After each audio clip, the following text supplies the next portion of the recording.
ঢাকা বিশ্ববিদ্যালয় উত্তপ্ত, সংঘাত সংঘর্ষ, অপ্রীতিকর ঘটনা, অপ্রত্যাশিত ঘটনা। দর্শক, এই ঘটনা নেপথ্যে কারা? এই ঘটনা আপনারা জানেন যে 7 কলেজ, ঢাকা বিশ্ববিদ্যালয়, এগুলো কিন্তু কিছু প্রশাসনিক ঝামেলা, সেদিকে আমরা যাচ্ছি না। কিন্তু এই যে মারামারি এবং এগুলো ছাপিয়ে আরেকটা ঘটনা সামনে এসেছে যে হাসনাত আবদুল্লাহর উপর হামলা, তিনি আহত হয়েছেন। কারা হামলা করছেন? পুলিশের টিয়ার শেলেও কিছুটা আহত হয়েছেন, পরে অন্য কেউ হামলা করেছেন, ভুয়ো ভুয়ো স্লোগান, নানান কিছু।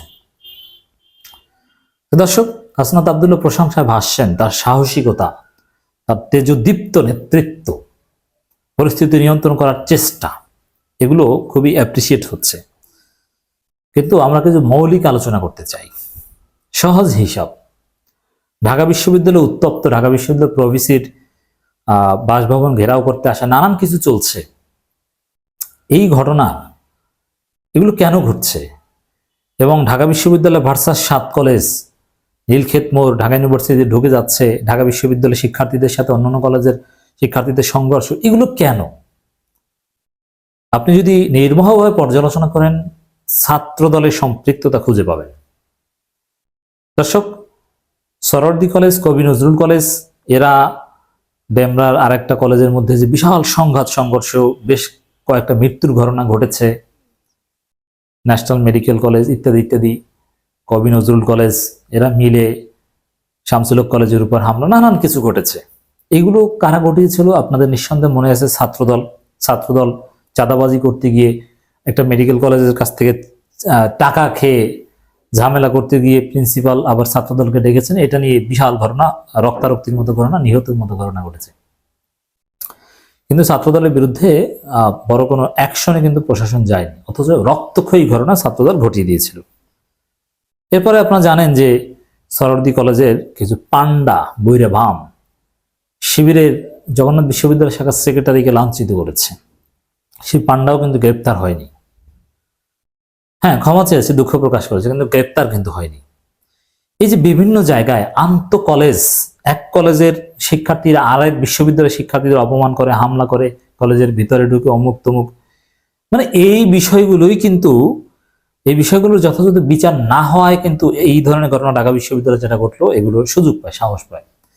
যদি সেই কয়েক মাস আগের কবি নজরুল, সরোয়ার্দী কলেজ এরা মিলে শামসুল হক কলেজ বা এদের উপর যে হামলা টামলা ইত্যাদি ইত্যাদি, এগুলো যদি বিচার হতো ছাত্রদলের এই নেপথ্যের শক্তি, এবং এই জগন্নাথ বিশ্ববিদ্যালয়ের শিবিরের সেক্রেটারির উপর যে হামলা চেষ্টা ছাত্রদলের পক্ষ থেকে, ওই জসিমকে যদি গ্রেপ্তার করা হতো, তাহলে এই ধরনের ঘটনার সাহস ছাত্রদল পেত না। এই ঘটনা অলরেডি ছাত্রদলের নাম এসেছে, এটা পর্যালোচনা হোক। আমাদের কাছে অনেকেই তথ্য পাঠিয়েছেন যে হাসনাত আবদুল্লাহর উপর কারা হামলা করেছে। তার মধ্যে একজনের ভিডিও ফুটেজ স্পষ্ট পাওয়া গিয়েছে। হাসনাত আবদুল্লাহর উপর হামলাকারীদের যে ওমর ফারুক ম্যানেজমেন্ট বিভাগ 23-24 সেশন, মহসিন হল ছাত্রদল, আমরা সেদিকে আসি। সেখানে জিয়াউর রহমান তার ছবি সহ, বা তিনি ছাত্রদল, স্পষ্ট ছাত্রদলের সম্পৃক্ততা আছে কর্মী। এছাড়া আরেকজনের ছাত্রদলের সম্পৃক্ততা পাওয়া গেছে, তারেকুর রহমান রাহাত, ছাত্রদলের সভাপতির সাথে তার ছবি।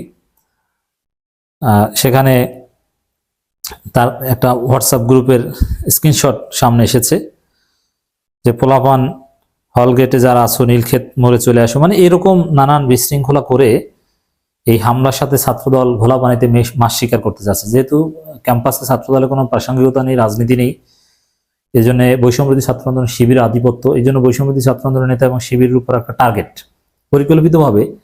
ঘটনা অন্য বিষয় নিয়ে, এখানে ছাত্রদলের সাথে কোনো ঘটনা নয়। 7 কলেজ, ঢাকা ইউনিভার্সিটি প্রভিসি কি বলেছে না, এগুলো নিয়ে কি করেছে।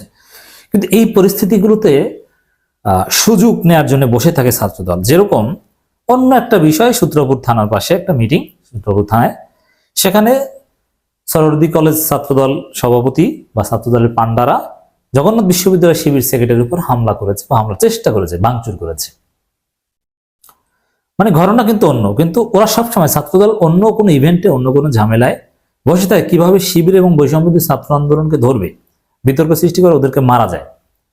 কারণ ছাত্রদলের কোনো রাজনীতি নেই, অস্তিত্ব নেই, এই জন্য ওদের উপর হামলা করে ওদেরকে ভয় দেখাতে হবে।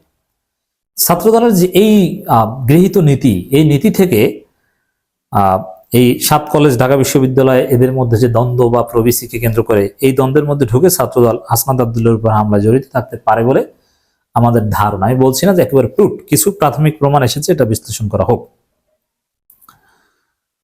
পরিস্থিতি নিয়ন্ত্রণে ঘটনাস্থলে হাসনাত আব্দুল্লাহ গিয়েছেন, সেখানে ভুয়া ভুয়া স্লোগান দেয়। হ্যাঁ, এই ধরনের ঘটনায় জনপ্রিয় কাউকেও ভুয়া ভুয়া স্লোগান দিতে পারে, কিন্তু তিনি আহত হয়েছেন, হাসনাত আব্দুল রক্তাক্ত চেহারা দেখে আমরা কষ্ট পাচ্ছি, আমরা এর প্রতিবাদ জানাচ্ছি এবং নেপথ্যে ছাত্রদল কিভাবে ভূমিকা পালন করেছে এটা স্ক্রুটিনাইজ করে বিচারের আওতায় আনা হোক। একই সাথে সেই Shamsul Haque college plus 3 college, Suhrawardy college আর শিবির সেক্রেটারি জগন্নাথ বিশ্ববিদ্যালয়, এগুলো বিচারের আওতায় আনা হোক, এগুলো ধরা হোক।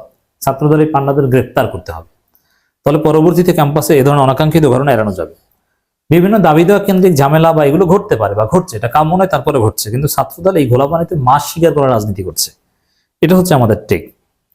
ঢাকা বিশ্ববিদ্যালয় প্রো উপাচার্য শিক্ষা বাসভবন ঘেরাও করতে আসা 7 কলেজের শিক্ষার্থীদের সঙ্গে ঢাকা বিশ্ববিদ্যালয়ের শিক্ষার্থীদের সংঘর্ষ ঠেকাতে ঘটনাস্থলে উপস্থিত হয়েছিলেন বৈষম্যবিরোধী ছাত্র আন্দোলনের সমন্বয়ক হাসনাত আব্দুল্লাহ। তবে পরিস্থিতি স্বাভাবিক করতে ব্যর্থ হন তিনি। এ সময় ঢাবি শিক্ষার্থীরা তার উদ্দেশ্যে ভুয়া ভুয়া স্লোগান দিয়ে থাকেন। তো এই ভুয়া ভুয়া স্লোগান কারা দেন? তাদের মধ্যে ছাত্র দলের সম্পৃক্ত তার অনেক স্ক্রিনশট বা কারা স্লোগান দিয়েছে তাদের ছবি কিন্তু সোশ্যাল মিডিয়ায় ভেসে বেড়াচ্ছে। ওদের ছাত্রদল পরিস্থিতিকে ঘোলাটে করার চেষ্টা করছে। তো দর্শক, এখানে হাসনাত এখন জাতীয় নেতা, সমস্যা সমাধান করতে যান, শিক্ষার্থীরা আস্তে আস্তে তিনি যেতেই পারেন, শিবির সভাপতি বা এরাও যেতে পারেন, বিশেষ করে ঢাকা বিশ্ববিদ্যালয়ের সাথে যারা সম্পৃক্ত। রোববার 26 জানুয়ারি দিবাগত রাত 1:45টার দিকে নিউ মার্কেট 2 নম্বর গেটের সামনে ঢাবি শিক্ষার্থীদের অপেক্ষায় রেখে তিনি 7 কলেজের শিক্ষার্থীদের দিকে এগিয়ে যান। তবে তিনি তাদের নাগালে পৌঁছতে না পেরে 5 মিনিট পরে ফিরে আসেন। এ সময় পুলিশের ছোড়া টিয়ার গ্যাসে কিছুটা আহত হতে দেখা যায় এবং তার উপর হামলা বা তাকে শিক্ষার্থীদের পক্ষ থেকে যারা যারা ভুয়া স্লোগান দিয়েছে বা ছাত্রদলের লোকজনের পক্ষ থেকে হামলা করা হয়েছে বলে অনেকে অভিযোগ করছেন। এই জন্য এটা বলছি যে এটা তদন্ত করা হোক, তদন্তের মাধ্যমে এর বাস্তবতা উঠে আসবে বলে আমরা মনে করি। তো দর্শক, ছাত্রদল বিভিন্ন জায়গায় নাশকতা করছে, এতে সাধারণ শিক্ষার্থীদেরকে বিশেষ সতর্ক থাকা উচিত।